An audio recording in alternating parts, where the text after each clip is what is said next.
Breast cancer is one of the most common types of cancer in women worldwide. And although it can affect women at any age, risk factors can increase as we get older. Welcome to Coffee Talk with Bridgetti. We simply talk about life and stuff that matter to us as humans. It could be stuff that warms our heart, concerns us, scares us, or even just something that's topical at the moment. But we keep it family friendly. So come and hang out with us and join us in the chat. When we come back, we talk to Kasia. It's Cancer Awareness Month. And so we want to talk a little bit about that to help raise awareness. Don't go away. We will be right back.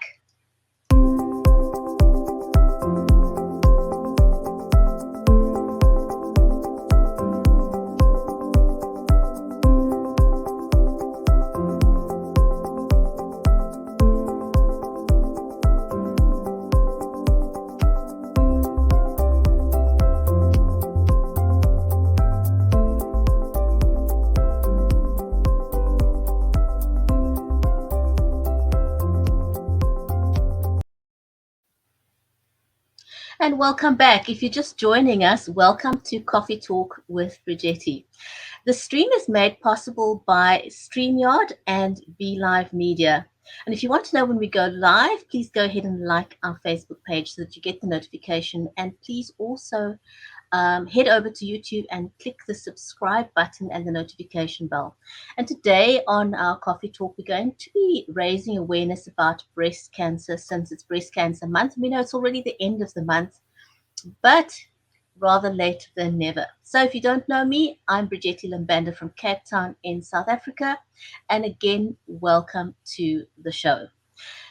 My guest today is Kasia. She's an international leadership mentor and coach, and she launched her business Mindquest Global 7 years ago to help leaders develop the skills they need in today's modern business environment. But for today, we're going to talk about her personal journey to help raise cancer awareness. And so with that, let's welcome Kasia to the show, shall we?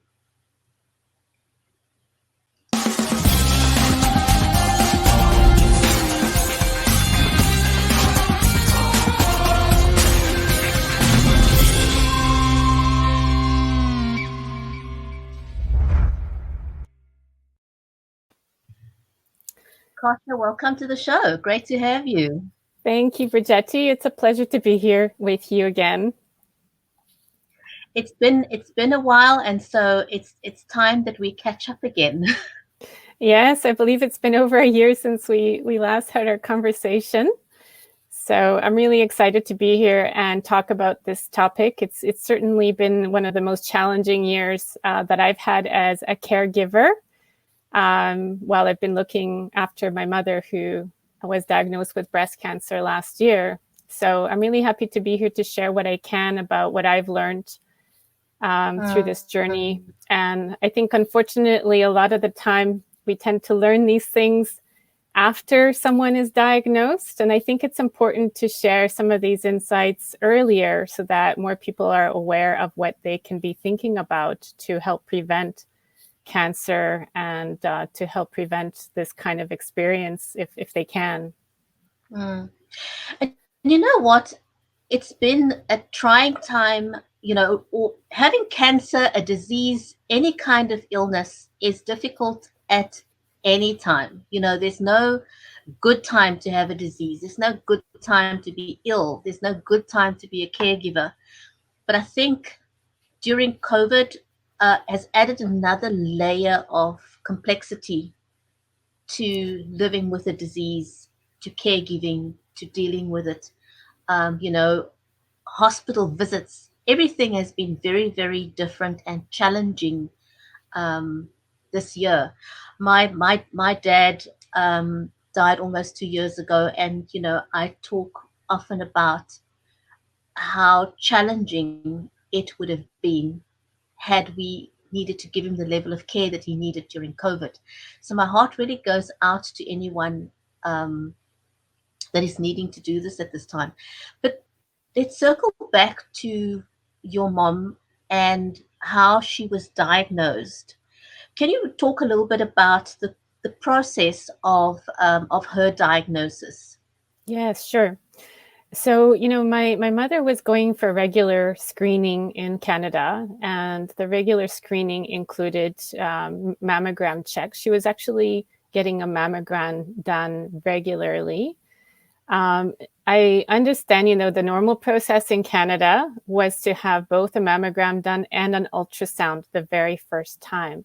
But the follow-up was only done with mammogram. And unfortunately, in her case, that didn't show her cancer.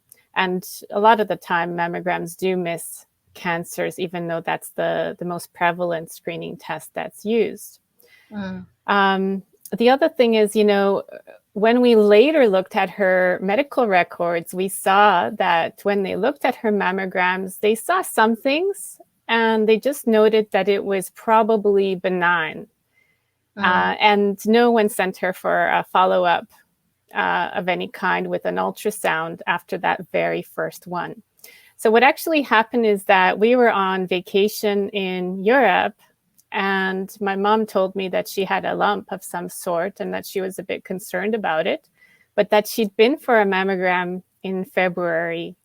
And then we were meeting up only a couple of months after that mammogram.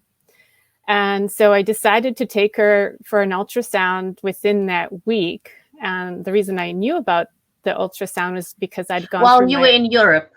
While we were in Europe, yeah. Okay. I had done my own screening earlier in the year in Australia, and I was sent for both.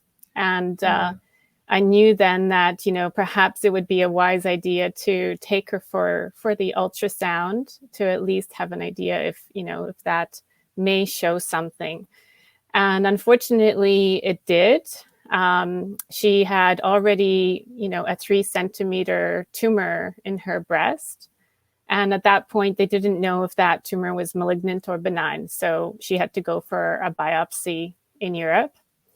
And that came back, 5 days later as malignant. So that was how she was diagnosed. And unfortunately, she had a very aggressive cancer. So we had the details at that point that it was going to be potentially a fast-growing cancer, and we had to make a very quick decision about what we were going to do, whether we would return back to Canada for the treatment or whether we would, stay in Europe and try and have a surgery done there. But thank goodness that you knew about not relying solely on the mammogram. Yes. There's a lady called Leslie Nance, who's a certified cancer coach. And one of the things she highlights is that, the density of each woman's breast is different. And so because of that density, chances are high that cancer can be missed in a mammogram. And so you can't solely rely on that. And I think it's important that women know that, because it may give us a false sense of security if we rely only on the mammogram. People go every 2 years or 4 years or whatever, and they kind of get the all clear, and they think, well, I'm okay. Even if I have a lump, the mammogram said there's nothing, so it's okay. Exactly. Yeah. And that's one of the reasons I wanted to talk about this, because, from everyone that I've talked to, women are not aware a lot of the time that it would be beneficial to also have an ultrasound, and that they can be asking for an ultrasound to go along with the mammogram. Because, potentially the ultrasound will show something, potentially the mammogram will show something and the ultrasound won't. But at least it's some sort of backup, because there's not, unless you go for an MRI, there's not really a clear test that's 100%. The MRIs are more reliable, but of course a lot more expensive for a medical system. So I think what we are saying is that be open to looking at other options, especially if you have a lump. Be open to getting it checked out, do more than one test. Yeah, I would always, for myself personally, I'm actually going on Monday, and I've requested, both to be done at the same time. I would definitely continue down that path down the road. I wouldn't put 100% of my trust just in one of those tests. And the other thing is I will definitely be asking to see my own medical records and to read them. And that's not standard practice here in Canada. They tend to stay with the doctor. I think that's not just in Canada. I think that happens everywhere else, and sometimes people kind of, you know, well, the doctor knows best. Some people have that kind of, what do you call it? Take on life that, the doctor knows everything. Trust the doctor. But I think what one wants to say is that you need to empower yourself and ask for your medical records. So, in your experience, why would you say it's so important to ask for your medical records and to know what's in there? Yeah. Well, for one, the records are being reviewed by a radiologist, right? And they have to make some sort of an assessment right then and there. And they see so many of these every day, right? Then that assessment then goes to the doctor, who also tends to be extremely busy. Here in Canada, our general practitioners are maxed out completely. It's so hard to even get a general practitioner of your own. And so the busyness factor, for one, if you don't, take care of yourself first, then I think putting 100% of your trust that somebody else is going to check all the boxes and make sure that nothing falls through the cracks, it's a bit risky from that perspective. Not to say, of course, the doctor most likely wants to do the right thing and isn't intentionally missing something in your care. We have my mother has had a lovely doctor who really takes her time, but unfortunately in this case, the system was that only the mammograms were being done as a follow-up. And it's more of the system issue that this fell through the cracks, so to speak. And unfortunately, it was missed for at least a couple of years, 2.5 years or so. I would say that's a long time. Yes, it is a long time. And so it got to the point where by the time she got her diagnosis, she had stage 3 cancer. We're so lucky that we caught it in time. Unfortunately, then when she had her surgery in August, they had to take out a lot of lymph nodes because they did find those initial lymph nodes did have cancer. So they ended up removing 18 lymph nodes, and that's a lot of lymph nodes to be losing under your arm. It's created a lot of pain for her. So if something is caught earlier, that surgery is going to be a lot more minor. And, perhaps only 3 lymph nodes, those first 3 lymph nodes get removed. In her case, because they could see that there was cancer, one of those lymph nodes was had over 1.2 centimeters of tumor in it already. So it was there for quite a long time.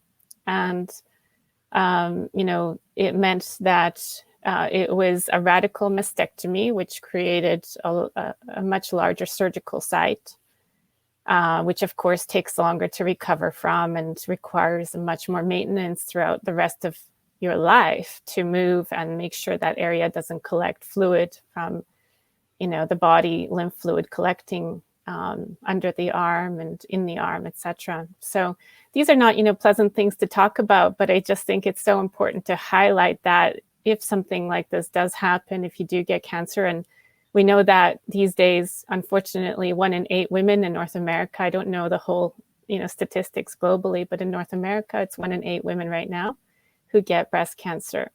And the sooner we can possibly catch it, the more minor the surgery will be. And, hopefully you don't have to go through the whole extent of a treatment, which is pretty, heavy going to get through chemotherapy and radiation on top of that.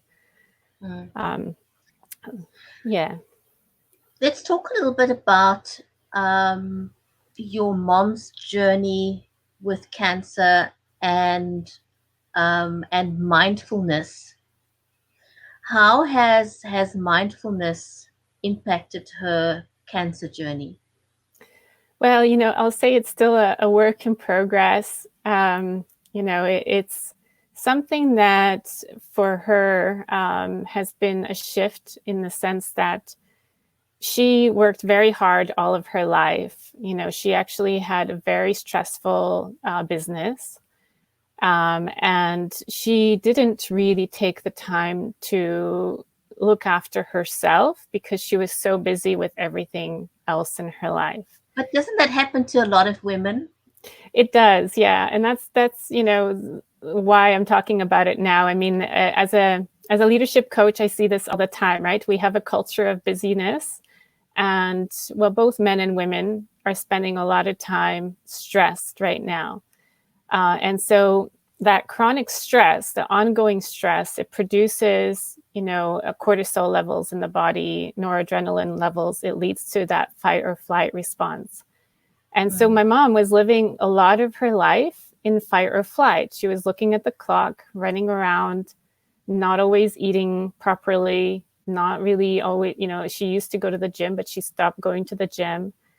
And really just kind of neglecting herself, which she's now aware of, and very sad about. I mean, of course, she has regrets about how she neglected her own care. Which at the time she didn't realize it would have this kind of impact, right? So she's a lot more mindful about what she's eating, getting out for walks every day. I mean, she's now retired, so she's got more time. But overall, it's just really that conscious living of what you're doing with your body every day, what you're doing with your mind. Because the risk factors for cancer are this tendency to be running around, taking care of everything around you, being, sacrificial in how you take care of everybody else, but not taking care of yourself. And these are the kinds of things that actually boost inflammation in the body. And we know that when there's inflammation, that is a huge cancer risk because the body is trying to fix itself in certain areas. So wherever the cancer might arise, that's an area often where there's been inflammation. And the multiplication of cells, these inflammation factors that are released into the body often result in cancer. And so if people are living in despair with the sense of helplessness that they don't have control over their lives or their schedule, and everything else is sort of happening to them instead of them stepping back mindfully and taking some level of responsibility for their own health and well-being, having those tough conversations to, sometimes set boundaries with work, with a partner, and being very clear about what you need to maintain your own health, is so important. And this is an area that I end up talking to a lot of my clients about because no matter what they're doing, sometimes, it's easy for things to get out of control and we have to sort of rein it back in and look at, well, what do we need to prioritize? How do we prioritize it with everything else that's going on? It's always a a balancing act, isn't it? And we don't always get it right. Well, and it's interesting because there are a few different schools of thought about that, right? So there's always the talk of work-life balance, right? But there's also actually just making the decision that this is going to be an essential part of your life and that prioritizing your self-care, whether it's that 30-minute walk that you need to do, whether it's 20 minutes of yoga, to just get your mind to be at peace. It's whatever you personally need to prioritize to have a sense of calm and well-being in your life, despite everything else going on around you. And certainly that's been a huge test this year with the pandemic. But I see it anyway, even years before that, when you get on that treadmill of busyness, it can be hard to stop. So just pulling back and really assessing actually, what's needed, simply making it a priority and non-negotiable. That's what allows you to create that balance. Talking about the mind and mindfulness, I think we often underestimate the power of the mind. There was a friend of mine in Canada said something the other day, and it struck a chord with me. And he was saying that, he stopped smoking on this day after he'd been smoking for many years. And he says the reason why he stopped smoking on that day is because he wasn't trying to stop smoking. He decided to stop smoking. It was a Mm-hmm. conscious decision made that from that day forward, he was no longer going to smoke. He wasn't trying, he just did it. And, and I think for a lot of people, when you have a disease, for example, when it comes to making choices like changing your diet because you now have a life event that determines that you need to make a radical change in your diet. And guess what? You make up your mind. You have to make up your mind then to make that change. Now, Leslie Nance, that I spoke about earlier, who's a cancer coach, she also said something interesting, talking about eating and diet. Um, she said that when you eat, you are either feeding your body, you are either feeding your mind, or you are feeding your disease, and in this case, cancer. Mm-hmm. So what you put in your body is either going to be good for you, heal your body, or it's going to be feeding your cancer, promoting the growth of the cancer. So those are decisions that you then need to make, and empowerment is then so powerful so that you can make the right choices. Yeah, and what we've learned is that diet plays such a huge part in this. So one of the first things my mother had to do is stop sugar because sugar feeds cancer. Mm. So she does have some, like she does eat fruit, but other sugar she has completely cut out. And I was actually looking at some studies that were done, because one of the key things that a lot of people think that, if you have this genetic predisposition for cancer, with the BRCA1 and 2 genes, a lot of women who have those genes tend to have a double mastectomy done, like Angelina Mm. Jolie did, right?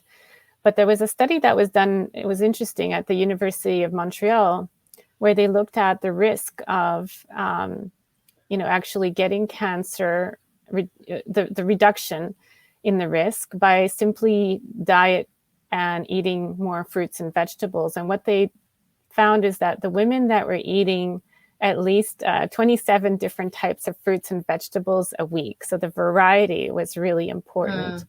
they had a 73% reduction in actually getting cancer. Whereas, That's huge. That's huge. it is huge, yeah, and it was considered, kind of like, well, no, you're pretty much guaranteed to get cancer with those genes. But I think it's important for people to just be really aware that it used to be that we had this mindset that our genes, this is how they dictate our health, right? But genes are regulated and controlled by what we put into our body, and some genes are expressed. The Mm. proteins are produced based on that expression of genes. So this is, something that we've discovered over the last number of years, and that's why diet makes such a huge difference. That's why controlling stress levels makes such a huge difference, because what's produced in the body is then different. It's like, putting different ingredients into the soup, right? Into your own body, essentially. Absolutely. That's And exactly what it is. yeah, and they found the same thing, with prostate cancer when men were eating omega-3 rich fish with, oily fish like salmon, they were getting a Mm. reduction in Yeah. cancer. Things like green tea. Green tea is actually extremely good at apparently reduces cancer by up to 50% because it has certain compounds in it. One of the compounds is ECGC, I believe.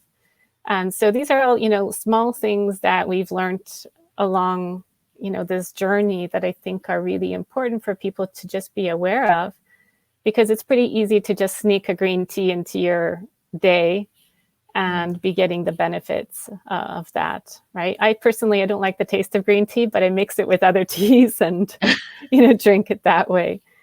It's an acquired taste, but I find that when I haven't cut out sugar completely from my diet, but I have reduced it significantly, and it's amazing how your taste buds adjust. And I'm finding that my coffee tastes different. I'm tasting the coffee more. Everything else, I'm really tasting things better without the sugar component. Yeah, well, I So find a sugar lot of just it's mind covers it over up. matter. It Yeah. does, yeah. I used to take sugar in my coffee and tea years ago too, and I did stop. I personally cannot even have a coffee now that has any sugar in it, because I actually really love the taste of a good coffee.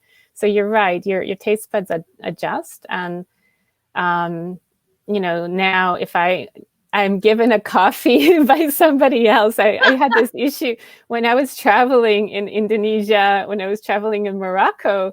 People were putting so much sugar in my tea. Those were, the few words that I had to learn is, less No sugar, no sugar. sugar. So along with, hi, bye, how are you? I learned how to say no sugar, please, in Indonesian.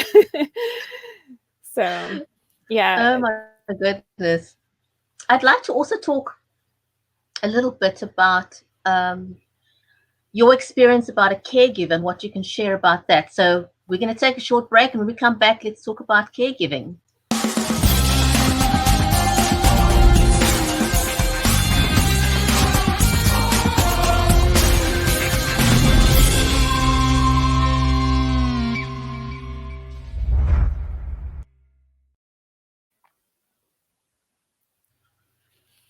Thanks for staying with us. Let's talk a little bit about your journey as a caregiver. What have you learned over these last couple of months? Oh, Bridgetti, this one is a heavy one for me. This has been really tough, I have to tell you, because I have often felt like there's very little that I can actually do. There's my mother had a lot of different symptoms throughout this journey, throughout chemotherapy, throughout radiation. And often I had this feeling of helplessness, unfortunately, because a lot of the time we couldn't work out what could be done, if anything, about some of these symptoms. So she spent about a week, 10 to 10 days, having a lot of digestive problems, not being able to sleep, and having neuropathy, loss of feeling in her leg. And you try and seek help. A lot of the time that looked like calling the nurse line, and sometimes spending up to 3, 4, 5 hours on the phone talking to different people and trying to find some solutions. So it's a really time consuming thing that trying to find support, it can be very overwhelming.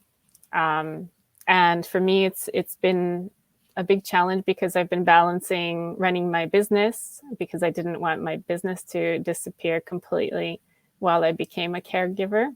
Sometimes I've had guilt with that, because, I felt like maybe I need to be dedicating more of my time as a caregiver.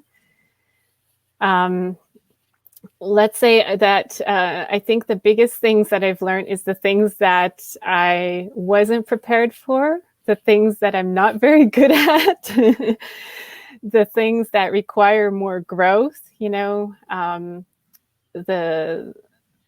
the importance of having my own time and space to maintain my sanity. I've been doing yoga every day. And even though my classes are all closed, I've been just taking my yoga mat for 10, 15, 20 minutes outdoors and doing yoga outside, because then I can be calmer and I can respond to situations that come up, in a much better way. Whereas if I didn't do those things, there's a natural sense of anxiety that comes up when dealing with, various different side effects in general. I've gone through months of grief. I had to look up what that was about, because of course my mother is still here. And I was going through a stage of anticipation that we don't know what's going to happen, if she's going to survive, how long she's going to survive. And that was really, really tough for me to balance. I felt quite exhausted. And on top of, everything else that's been happening the past few months, that was a lot. So I would say, I think that's a lot of people miss that about the caregiving process, is that you almost, you're constantly living with that sense of loss, because you've actually lost a healthy mom, is what you've lost, right? Because you have this expectation of health, that this person is going to be with you for, we can't really say. I mean, life is there's no guarantees in life. But when it comes to people in our circle, family, people that we love, we want them around in our lives for as long as we can possibly have them. And when somebody gets a diagnosis of a disease that could potentially lead to loss of life, and if you're that intimately involved with the person in the process of caregiving, you're really dealing with a lot of stuff that other people don't see. yes, yeah, most definitely.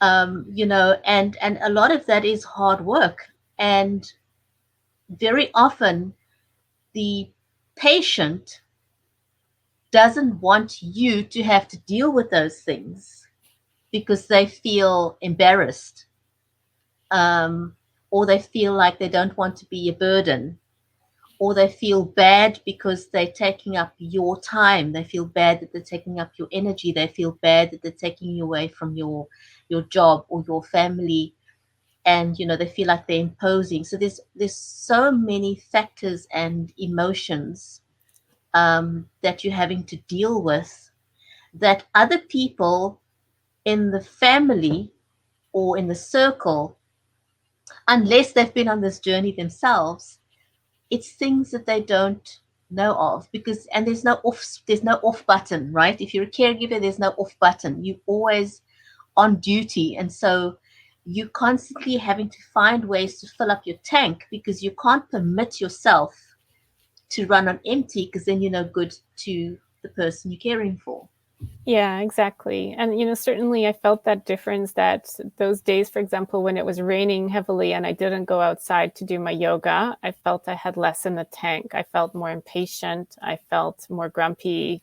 It was easier for us to clash. And, we haven't, I'm living with my mother now again after some, decades. I haven't lived with her since I was 19. So of course that brings up its own complexity. And in general, as you said, that complexity of emotion, the complexity of everything that you're going through, it's a lot to navigate. And, working on our own communication internally, so that I understand really what she wants and needs. It has been something that's been very helpful, for us, because there can be sort of this idea of expectations. And if those ideas aren't discussed about what really is needed, then I was feeling like I really need to be 100% available all of the time, which is impossible really in the end, to do. And I was also, working with my own executive coaching clients, which sometimes, I was really debating, do I continue to do that and offer, my time, or do I need to reduce it? But in the end, because I love my work so much, I was finding myself energized at the end of the sessions, and I could bring more energy to the whole situation. So I had to really just watch myself as we talk, we're talking about mindfulness. I had to really observe Mm. my own energy, observe my own responses, interactions, communication. Certainly I haven't been a perfect caregiver. I've had to learn a lot of new recipes as well, because, I've been living in Australia the past few years and eating a lot of Asian food. So I have a different palate and my mother can't eat spicy food. So I've had to learn a lot now in terms of how I can support her and what she needs throughout this year. And yeah, I would say that right now I'm still in that process of learning to support her. It's not something that's done ever. And don't you find that also one of the challenging things is trying to manage your own internal messaging and feelings, um, because you don't want to transfer any positive, possible negative energy that you have onto the person that you're caring for. That's an I find that that's another sort of complex thing. You don't want to be overly positive in a situation that isn't realistic, but you also don't want to um, let the person give up hope. You want to um, energize them. You want to give them some of your positive energy. And that in itself takes energy, isn't it? It takes a lot of energy to um, try and be positive for someone else when they may not be, when they may be very negative, for example. Yeah. Um, so there's a lot of dynamics, in caregiving that, but it certainly teaches one things about yourself that you didn't know. It does. Yeah. And, I would say that one of the key things that, I tend to be overall quite optimistic and positive, and I was really trying to provide a lot of encouragement and help to facilitate um, a shift in thinking, that would produce sort of a better result, in the sense that, when we talk about this mindset and the impact of mindset and anxiety and stress on cancer, I didn't want my mom's cancer to get worse because of, her view of the situation. Because of course, in that environment, it's easy to take a negative view. Um, and the biggest worry is that it's going to metastasize to other parts of the body, right?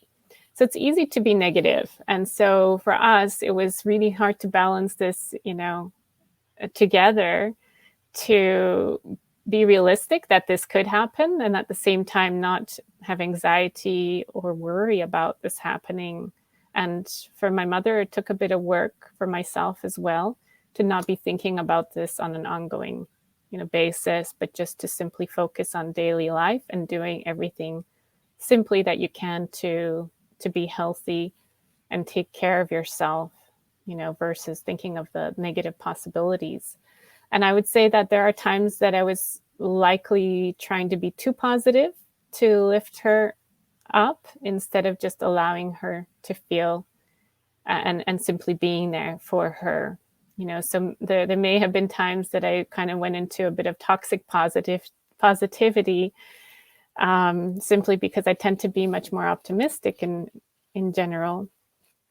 And it's something that I'm learning to balance myself now, still, in terms of how do you support someone with empathy, um, based on where they are at in that moment, to meet them where they are, and then have that conversation about other perspectives, other ways to view the situation that they're in. And we've talked a lot about gratitude, and it's something that has been a bit of a challenge to identify things to be grateful for, sometimes in this current year. Not from my perspective, but from her perspective. And that is all we have time for today. Thank you so much for joining us. Until next time, you were watching Coffee Talk with Bridgetti. Take care and goodbye for now.